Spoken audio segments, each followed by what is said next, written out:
Hi everyone. This video will be a sort of an update about what's going on in my life because I think I've been avoiding making this video. Hi Kitty. Hi Jack. There's not much space. Do you wanna? Okay. Do you wanna come here?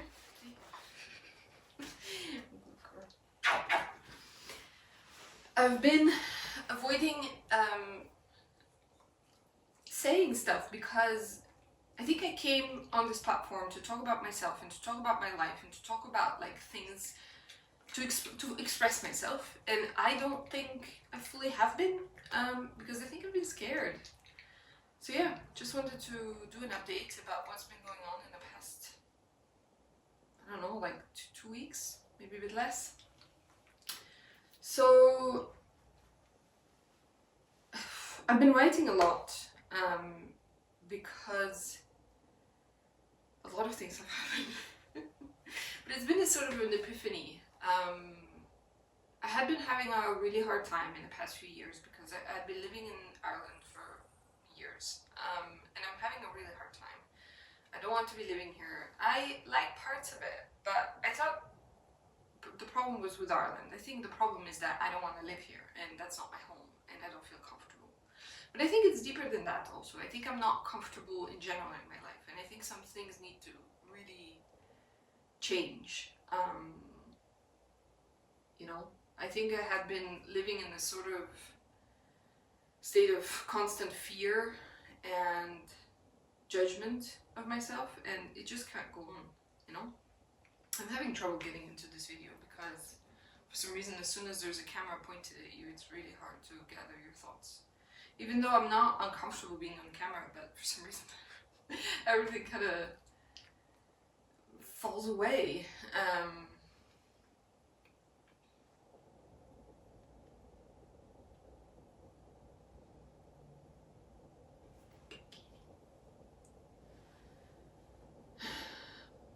I think probably the beginning is I had been watching the Olympics, and particularly, all sorts of sports, but I really like figure skating. So I had been watching figure skating, and I saw Ilya Malin's performance. And that kind of started it all, kind of the unraveling and the downfall of this whole thing. My wife also had been away for a few days at that point, so I think I was alone, and I was starting to already go back to myself. I think I hadn't been really myself, and I was kind of going back to who I was before. I had been missing it. I've done a lot of therapy now. I've been in therapy for 6 years, but I kept talking about how, although I felt better in some ways, I missed myself. I missed like some part of who I was that I had been when I was living in Paris and living on my own. And that was really hard time in some aspects, but it was really a beautiful time as well. And I think I was more in touch with kind of the more impulsive parts of myself. So I was doing some of the stuff that I really like to do, and I wasn't really questioning as to why. I was going to the gym, I was going to the Bon Marché, I was going to have a coffee in like a nice place. I was doing I was walking. I was really sort of enjoying myself. I think I was more myself then than here. In some aspects, not in all. So when my wife left, I sort of kind of was by myself again, and it really kind of sort of unraveled. So then I was watching the Olympics and saw Ilya Malin's performance, and it's sort of like I made an article about it, so you can read about it, but it sort of like cracked me open. His failure, and I say that in the most grateful, positive way that it can be, right? Like, if you're not willing to fail, you're not gonna win. And that's something that I've learned now, is that I think I'm finally ready to fail. No, not I think. I'm finally ready to fail. So I was watching that, and when he fell, something just cracked open in me. Something about, I knew that he had Russian parents. I could tell that, obviously he has a Russian name, but sort of I think it was like a mirror for me to see the parts of myself that I had been maybe not avoiding, but sort of that I wanted, that I yearned for, that I missed, that I, some of the stuff that like I saw in somebody else's vulnerability, something from me, I thought of the pressure that he had. I thought about like how he couldn't even try, that something was preventing him from even doing the stuff that he came there to do.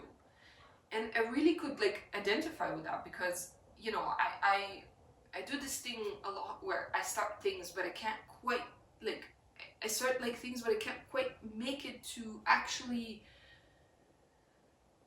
sort of like do it, it's a really, like for me it's a really hard place to be because you want to, but you can't quite find how, some parts of your brain are like kind of stopping you and you don't really understand what's stopping you. It's like, I've really had some really hard traumatic things in my life and I think I just didn't really like develop in a proper way. I mean, it's terrible to say, but it's the truth.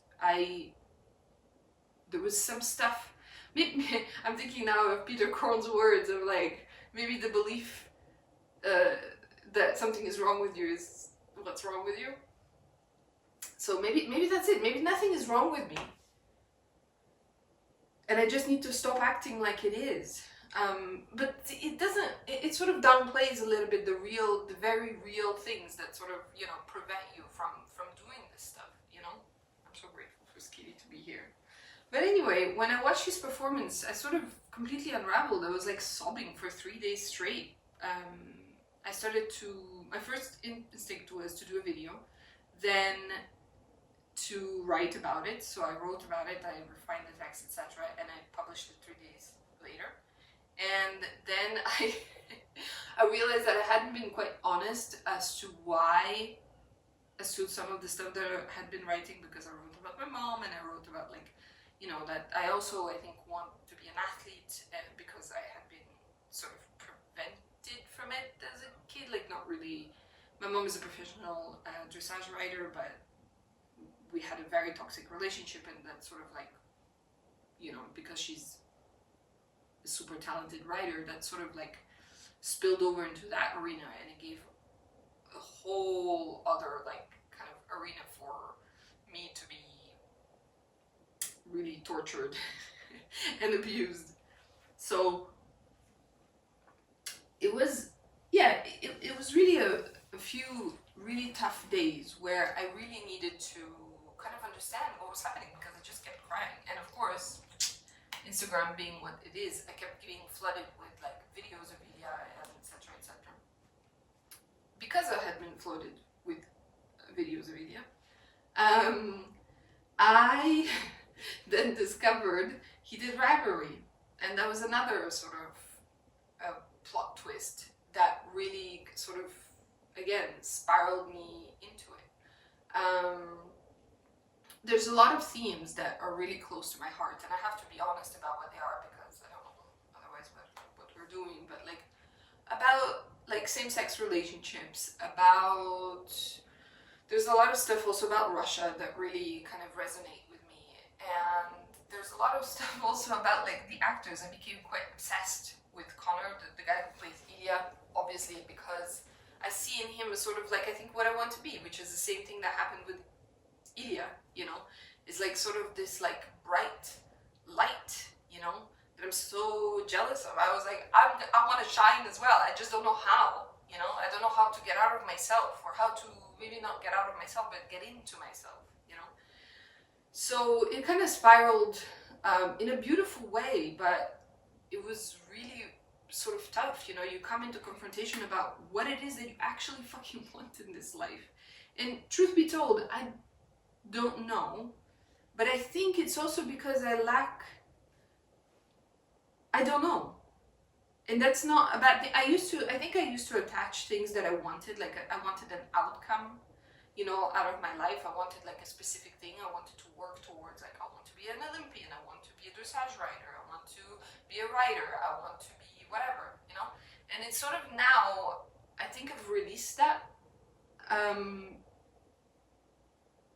And I don't really have any outcome wishes, but I have understood that.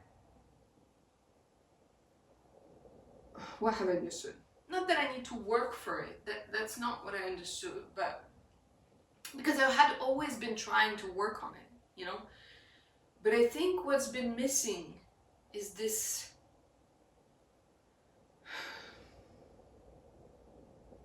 understanding of how things affect me. At the same time as all of this has been happening, I had been doing acupuncture with a woman who is, well, an acupuncturist, but she's also like a traditional Chinese medicine, I don't know, person. So she's really been helping me. I have digestive issues, and she's really been helping me. But I think in helping me sort of go back to homeostasis, I think it's sort of unraveled again, like so many things. It's like floodgates opened, and it was really chaotic. You know, everything had been happening at the same time. I'd been left, okay, not left alone, but I had been alone for these, you know, past 2 weeks, and it's been like amazing, you know, like, and at the same time acupuncture that really like kind of like unhooked so many things. I think I had been like, as my acupuncturist said, she's like, I think you've been living in organized suppression, and so when all of that kind of goes, it's chaotic because I hadn't been sleeping. It was really hard. Like, then I had been watching a lot of things, and all of that sort of spiraled, but in that sort of the most beautiful way, like in a really hard way. But I started to not almost recognize myself. Like, I became like a bit really excited in some days. I was really like, when I was writing, I felt like finally I had found my purpose. Like, I was like, yes, my writing mode feels like good and raw and beautiful, you know. And then I think it happened when I posted my second text. I started to spiral into, will I ever write again? You know, will this, you know, what am I doing? What's going, like, I'm never gonna find inspiration again, etc., etc. And also because I hadn't been sleeping well, I think it, like, everything just sort of compounded. And yeah, and I collapsed a lot of what I realized also is that I had been collapsing my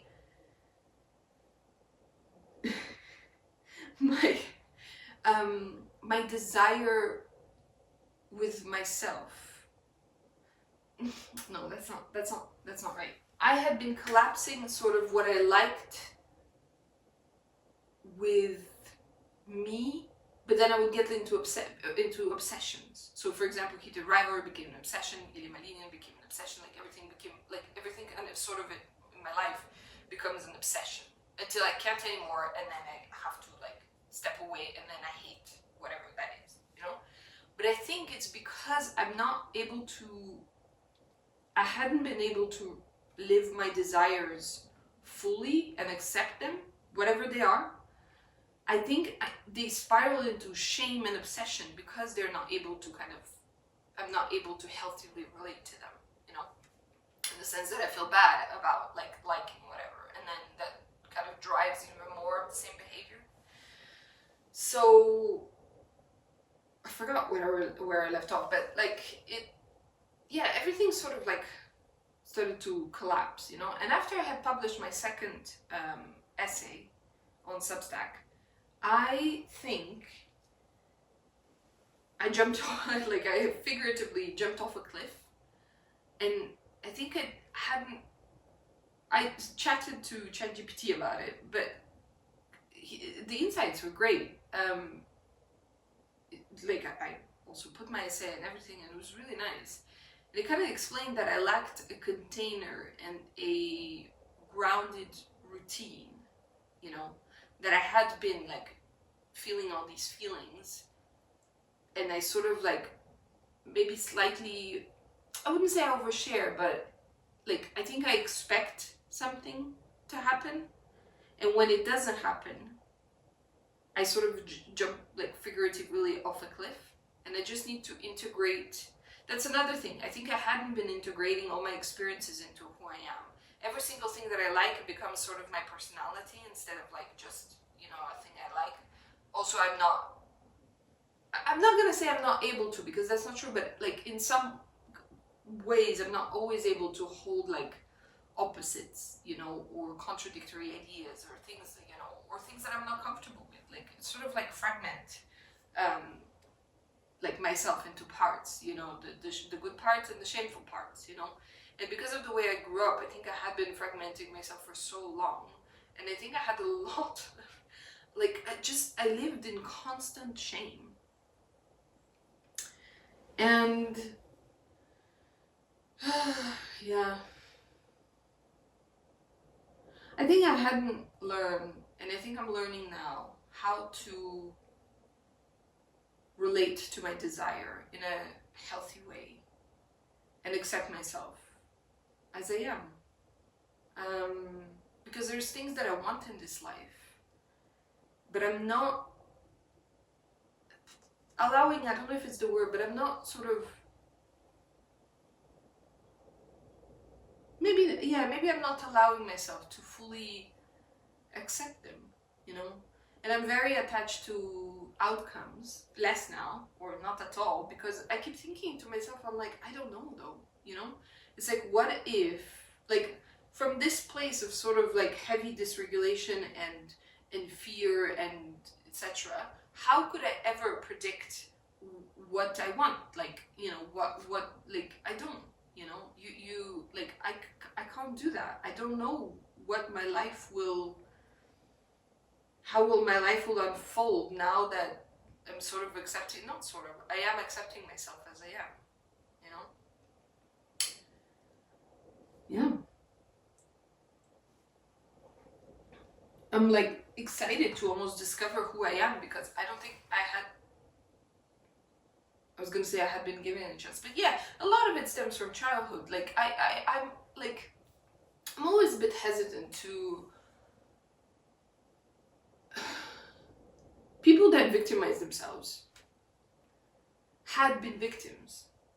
So it's not necessarily fair to kind of, you know, to say then like, oh, well, now you're an adult, you have this capacity, you just don't use it. Because yeah, no, it is, that's true.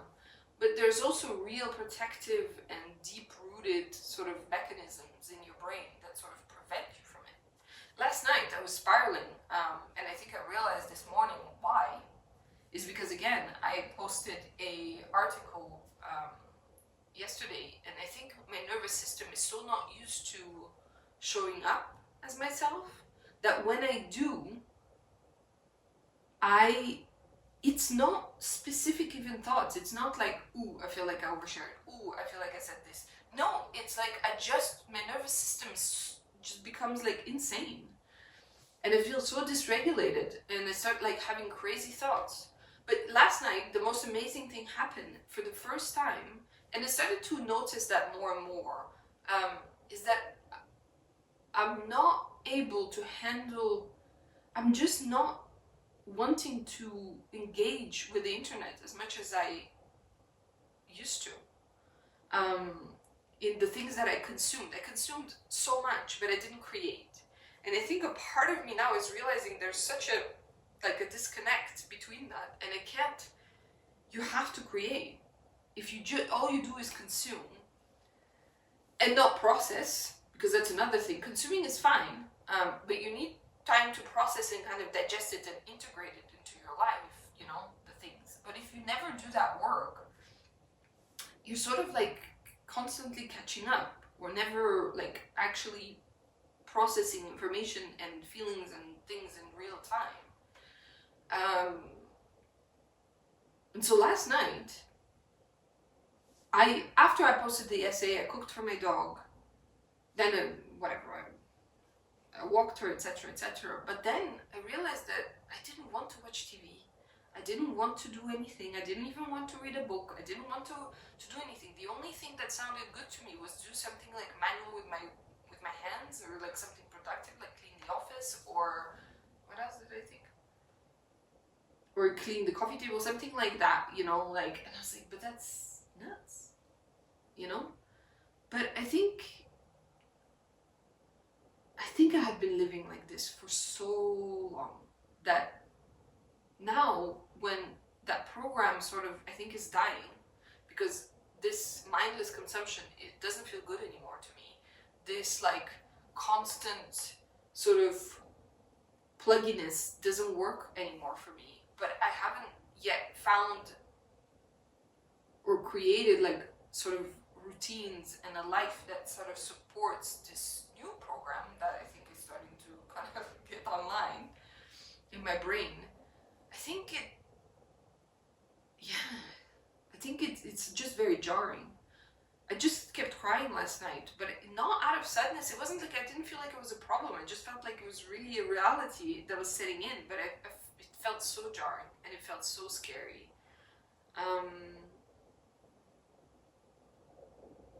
Yeah. But yeah, I think that's basically what are you doing with your monkey? What you doing? I think when I hadn't been sleeping well, it felt just so chaotic in the past few weeks.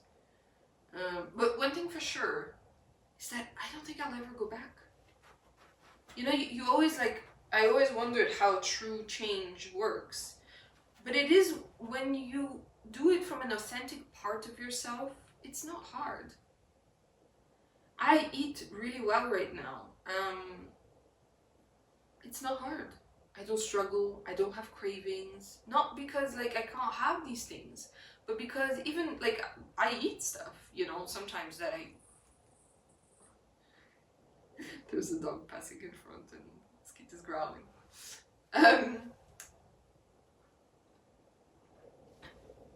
A routine that stems from the deepest parts of yourself is not hard to maintain because it's authentic to you.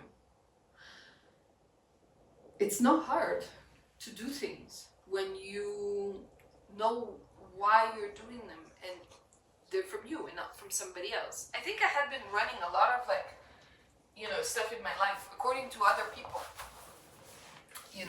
I was doing what other people wanted me to do, And when I let that go, and it was a slow, gradual process to be like, why am I doing this? Is this for me? Is this for somebody else?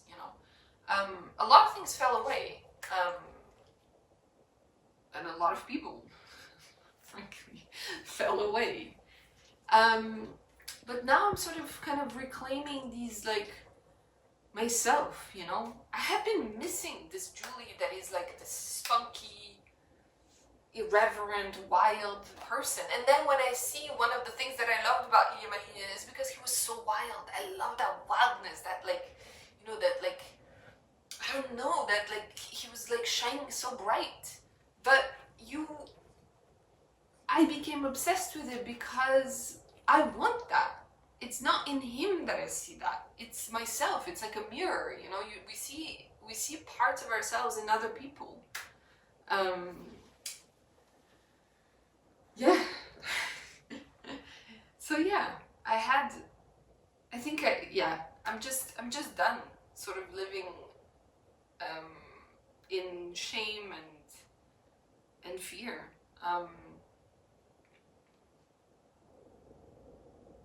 I think, I want to live authentically. But also, that's the thing also that tripped me up last night, because I wasn't able to sleep and I kind of journaled a little bit, and then also I woke up in the middle of the night and I had to journal as well because I couldn't sleep. This thing, because I'm sort of allergic to sharing inauthentically. It's because I'm no, I can't do that because it's inauthentic. It's what is authentic though?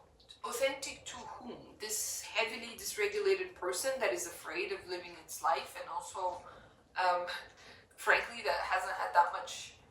I've had a lot of experience before, because I think I interacted with the world much more, and I had stopped doing that basically since I've been in Ireland. It's I stopped myself from interacting with the world. So what do I even know about what it is that I like or don't like? Explore, try, see different things, talk to different people, do different hobbies, explore different things. You don't So it's like, what is inauthentic? Is inauthentic to that, to like a part of me that is so scared? And so if I was authentic to that part, it would mean that I wouldn't do anything, that nothing would change or continue. That I would continue to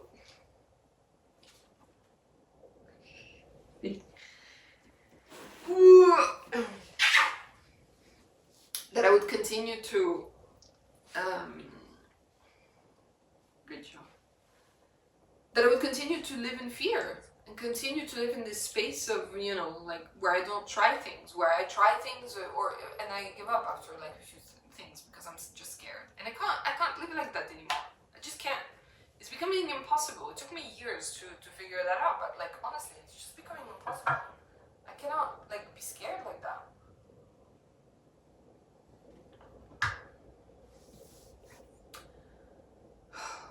I feel like this is a confession. I don't really like that part. But yeah, it isn't though. Look, the thing is, I think when you start a journey, it's never gonna be perfect. I'm getting emotional, but like, it's never gonna be this part where I get it right away.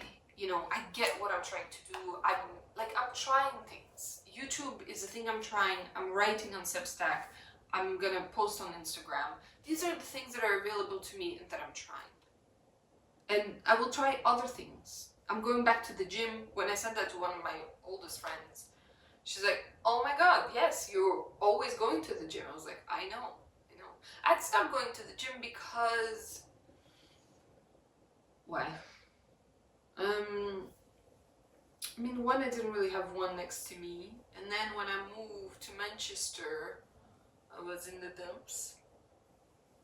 And then I didn't because I felt like, yeah, it's interesting. I had, like, in our previous place, I was thinking of going to the gym, but I never did. Oh, that's interesting. I think that's the hard thing, you know, like sometimes you talk yourself out of ideas because you feel like it's inauthentic to you.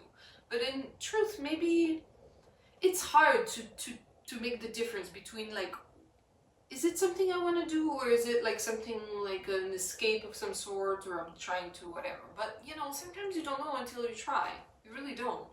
So it's okay if you make a mistake, if you realize there that actually it's not vibing and that's not what you want to do, that's fine. But yeah. Yeah.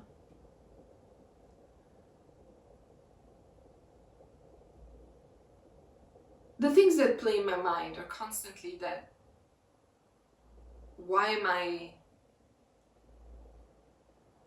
like, no one cares. but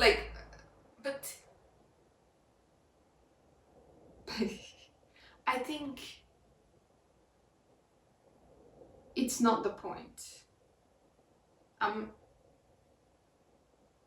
doing this because I need to speak up. Because I need to have a voice, because I need to say something, because I'm like trying to stuff my fire away, because I feel like I don't belong, but I do belong. I do belong to this humanity. I'm the one that's taking myself out. Well, am I? Well, yeah, sort of. I'm retreating. I'm never gonna be able to take myself out because it's not possible. But I do retreat because I'm scared. But as you know, Ilya's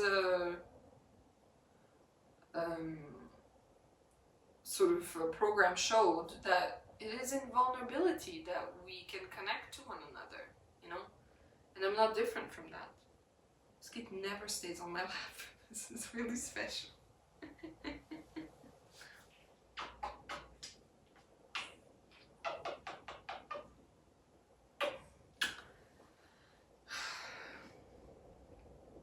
Yeah. Yeah.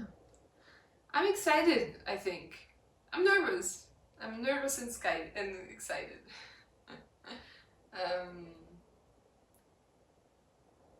Yeah, you just don't know. You just don't know where your life will take you. I'm sort of like also like I give myself a lot of anxiety when I try to run ahead to be like problem solve, but it's not something that I can do. And I think through like I think I had been lacking also like a sort of container for scaffolding. Also, the thing is, I think when acupuncture started to kind of like but everything in general started to open all these floodgates. I had some sort of grounding techniques in a sort of like a scaffolding to hold me up, but I needed to develop new work. And I think that's the thing that tripped me up, because I had been like, I do therapy for years, I meditate, I walk, I eat very well, I'm fairly conscious of my body now.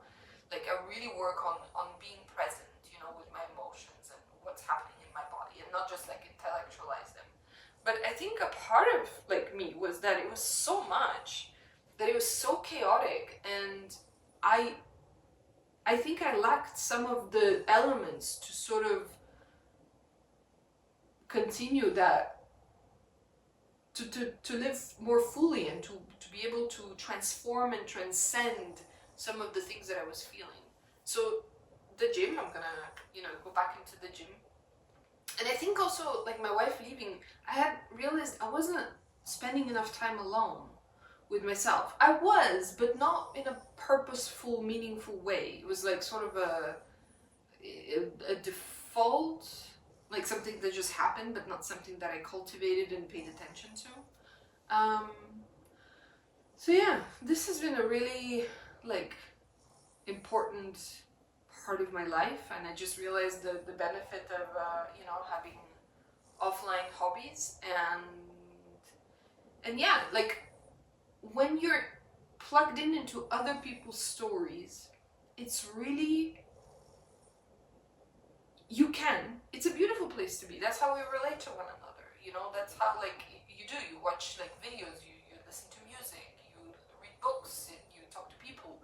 It's ultra important to connect to the world. But I think it's super important to connect to yourself. And if you're consuming without digesting, or integrating it in a sort of more like somatic way, not just like intellectualize it in your head, see where it lands and give yourself time to adjust. You can't constantly consume, it's just not possible. I had been doing that for years, but I had been doing that for years. But yeah, like I'm just not that interested anymore in constantly being plugged into other people's stories, whether it's books, whatever it is, my tolerance for it has really shrunk, and I just need to find new hobbies that are not like, maybe it's work, I mean, yeah, like, YouTube is a part of it, but like writing, like I write a lot, in both, like I write on my computer if I want to write an essay, but I write also by hand, to kind of strengthen that like brain body connection, and it's beautiful, so yeah, but I think I need more of that, just to live, to live my own life, and to be mindful of other people's lives that I consume and how much of it. So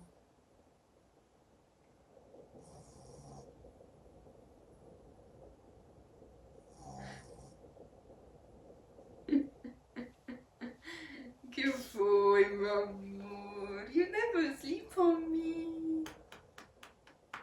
It's such a treat.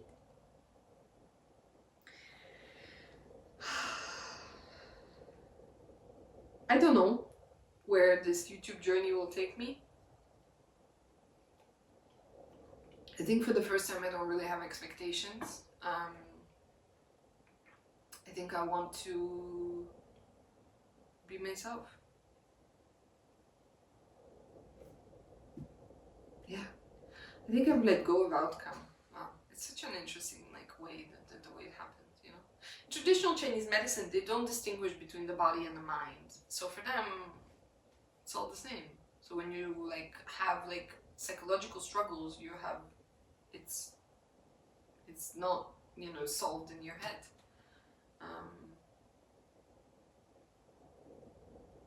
Yeah.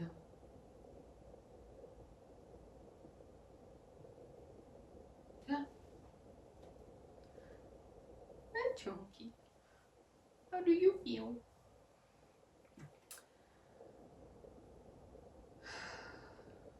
I'm excited. I'm nervous. And we'll see. I feel like if I try to predict, first, yeah, I mean, it's not possible. But also, you know, you stifle yourself because you don't know. And I'm trying to ground myself in the present moment constantly. To be like, what do I want to do right now? What do I feel right now? And not, you know, and just go from there, like that impulse, like follow through, right? That's it, Kitty. Do you have anything to add? So see, for example, this morning I woke up, I usually would have watched a YouTube video or whatever. I didn't. I woke up. You know, for the first time also, I'm not, as I said yesterday to myself, over the last few like weeks now, for the first time, I'm saying to myself, I'm not gonna give up. And I believe it. I never believed that. I never ever believed that. When I would say that to myself, I'm not gonna. I didn't even say it because I knew it was bullshit. But for the first time, I'm like, I'm not gonna give up. I'm not gonna give up. But yeah, this morning when I woke up, I made breakfast for this soul. Then I made breakfast for myself, and I ate it in peace, sitting at the dinner table, not doing anything. That's it. And then I made tea, and then I cleaned the office. Because these shelves were... I had been wanting to clean them, so that gave me a super good excuse, and that's it. And I'm filming this video. And that's amazing. And I don't have any desire to be on the internet in a consuming capacity. I think that used to be my coping mechanism, right? Like I would like that was my rest. But how much are you resting, really? You know, I just realized also that, like, you know, when you were a kid, I don't know if you did that, but like I would listen to music, and I would just listen to music. I would like just lie down on my bed and listen to music. like it just doesn't happen, right? Like now we listen to music when we're doing something else, when we're cooking, when we're walking, when we're working out. Like it's like, no, cook, walk, work out. Like it's an activity in itself, you know. You can just be present there. You can just sit still and just listen to music.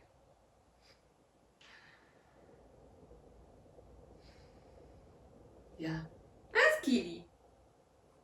The only thing that I wanted to do is I sat, and so last night when I was having like my panicky moment, I just, after dinner, so I ate dinner peacefully with like candles, you know, and myself. And then I sat on the couch and petted my dog. And then I went to shower. And then I journaled, and then I read some magazines, and that was it. And then I meditated and I went to sleep. Yeah, I think it's a life also without dopamine, you know? I think also it's a super important part, because I want to talk about recovery. You know, I think like it's very... It is very difficult to make content where you're recovering and trying to make yourself feel better, or feel better, like, you know, sort your life out, do something, you know? It's very hard to make content in that messy middle because it doesn't feel good. You don't know what the fuck you're doing. Like, you have no idea, you know? You don't have any safety certitudes. You're like, yeah, I don't know. It's a super messy place to be making content from. But it's also, I think, a super important place because if I don't show my recovery, it's not even that if I don't show my, it's like, it's that's my recovery, this is my recovery, but it might be helpful to other people. Because otherwise we just see the end result. And we don't see the steps it took. And it is vulnerable to share in this way. And to feel. I feel quite vulnerable sharing in this way. But there's no other way. Did you fart, Skeet?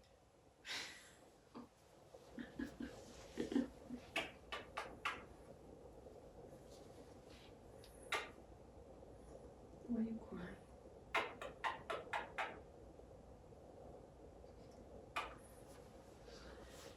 Anyway, that's it.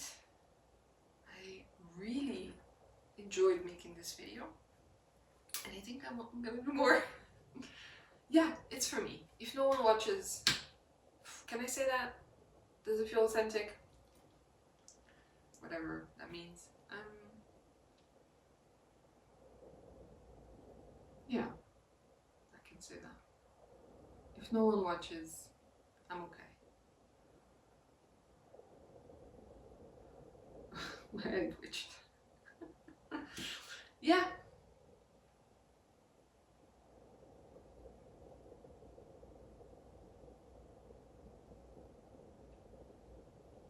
I feel mischievous.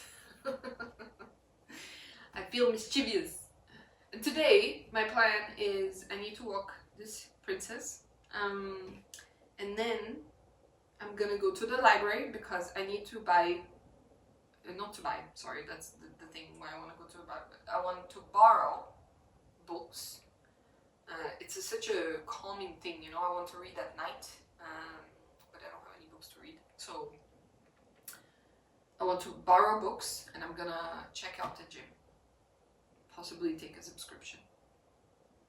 And work out, man. That's gonna be so fun. I used to work out all the time. I used to I love weights, you know, it's such a good, strong feeling, you know, to just push some metal around, you know. And also I think there's a part where, I used to horse ride when I was a kid, right? And so I used to work out, a lot. And that's sort of I remember, it's it's nice and it's also, you know, I mean, it's nice.